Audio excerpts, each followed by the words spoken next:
الحمد لله وأصلي وأسلم على من بعث رحمة للعالمين. من فوائد الآية.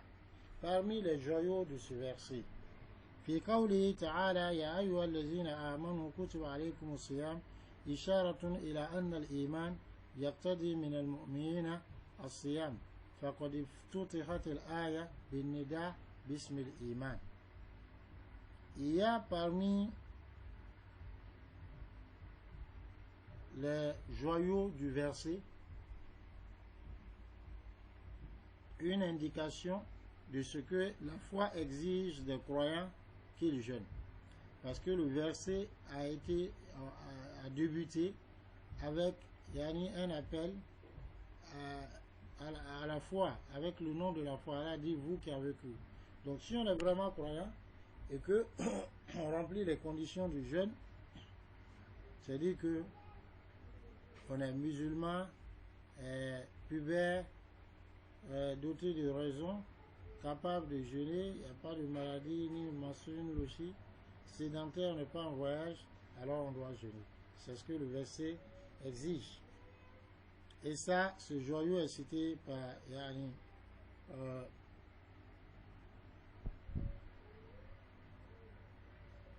Ibn Kathir en son tafsir, Ibn Jarir, et dans Majmou' al-Fatawa d'Ibn Taymiyyah.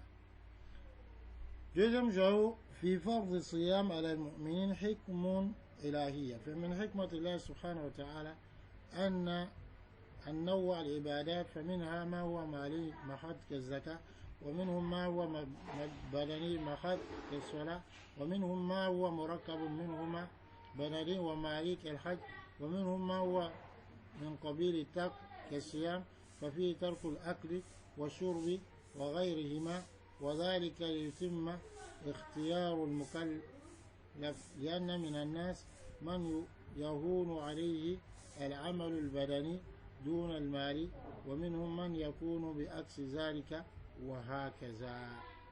انظر الرسالة التبوكية انظر تفسير ابن العثيمين.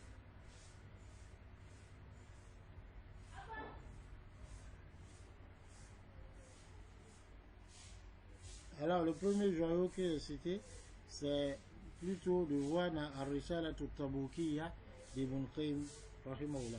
Le deuxième joyau, on peut voir dans le tafsir de Ibn Semin, Surat al-Fatiha et de Bakara. Yani, Allah subhanahu wa ta'ala, dans le fait de rendre obligatoire le jeûne chez les croyants, il y a des sagesses divines en cela. Parmi les sagesses d'Allah subhanahu wa ta'ala, c'est qu'il veut diversifier, il diversifie des adorations. Parmi ces adorations, il y a celles qui sont uniquement matérielles, liées à l'argent, comme la zakat. Il y en a qui sont uniquement corporelles, comme la salat. Il y en a qui sont composées des deux, matériels, c'est-à-dire financiers et corporels, comme le hajj. Il y en a aussi qui font partie de ce qu'on abandonne comme le jeûne.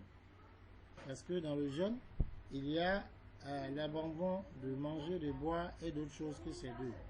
Et cela, afin que le croyant, dans son choix, le choix du croyant puisse être complété. Parce que parmi les gens, il y a des gens pour qui alors les actions corporelles sont faciles, alors que les actions financières leur sont pénibles. Parmi eux aussi, il y en a pour qui c'est le contraire, c'est-à-dire ce sont les actions financières qui leur sont faciles que les actions corporelles, et ainsi de suite. Donc c'est dit que chacun va se retrouver dedans. De telle sorte que l'adoration qui lui est le plus facile, quand on est dans le temps, à la période de cette adoration, c'est ce qu'il fait. Troisième des joyaux, قوله صلى الله عليه وسلم كتب عليكم الصيام كما كتب على الذين من قبلكم تسية المكلف لمن كلفه بعقل بعمل وتطيب نفسه ليهون عليه القيام به وهذا فرض الله الصيام على هذه الأمة الإسلامية وبين لهم أنه كان مفروضا أيضا على الأمم السابقة فالأمور الشاقة إذا عمت خفت وسهل أداؤها. انظر تفسير الرازي وتفسير ابن عثيمين. Parmi les joyaux, c'est que quand elle a dit qu'il a rendu le jeûne obligatoire sur nous comme il a rendu obligatoire ceux qui nous ont précédés, c'est une façon en fait de faciliter la chose aux croyants de la part de celui qui lui a dit de faire l'action et le fait de contenter son âme afin qu'il lui soit facile d'accomplir ce acte. Allah subhanahu wa ta'ala ici a rendu obligatoire le jeûne sur la communauté musulmane, mais il leur a clarifié que cela était rendu obligatoire sur la communauté passée. Donc pour dire que les actions difficiles, pénibles, lorsqu'elles sont généralisées, c'est-à-dire tout le monde est concerné, khafat, elles sont allégées, wasahula ada'uha, et s'en acquitter devient facile. Min fawaidi التشبيه المذكور في قوله تعالى كما كتب على الذين من قبلكم استكمال هذه الأمة للفضائل التي سبقت إليها الأمم السابقة وليكون للمسلمين فيه أسوة وليجتهدوا في أداء هذا الفرض بأكمل مما فعله من سبقهم وتأكيد الحكم والترغيب فيه.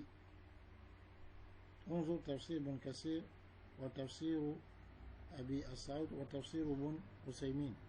Yani parmi les joyaux de ce verset, c'est que Allah subhanahu wa ta'ala, quand il compare en disant comme il a été prescrit, comme il a été rendu obligatoire sur vous, Allah subhanahu wa ta'ala veut par cela compléter, yani parfaire ses grâces sur cette communauté, les grâces que les autres communautés ont eues.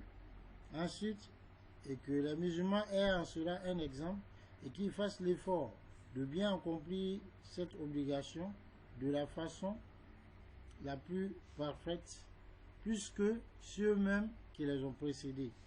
Et Allah subhanahu wa ta'ala fait cela pour insister sur le statut du jeûne et nous amener à aimer ce jeûne. Cinquième des joies, Yambari سلوك الأسباب الموصلة إلى تحقيق التقوى لأن الله عز وجل أوجب الصيام لهذه الغاية في قوله تعالى كتب عليكم الصيام كما كتب على الذين من قبلكم لعلكم تتقون. Il convient donc de suivre les voies et les moyens, les causes qui nous font atteindre la réalisation de la piété. Parce qu'Allah subhanahu wa ta'ala a rendu obligatoire le jeûne et à cause de cet objectif en disant le jeûne vous a été prescrit comme il vous a été prescrit aux communautés qui vous ont précédé la'allakum tattaqun, afin que vous craignez Allah subhanahu wa ta'ala, afin que vous atteigniez la piété. Allah nous accorde la bonne compréhension. Assalamu alaikum wa rahmatullah.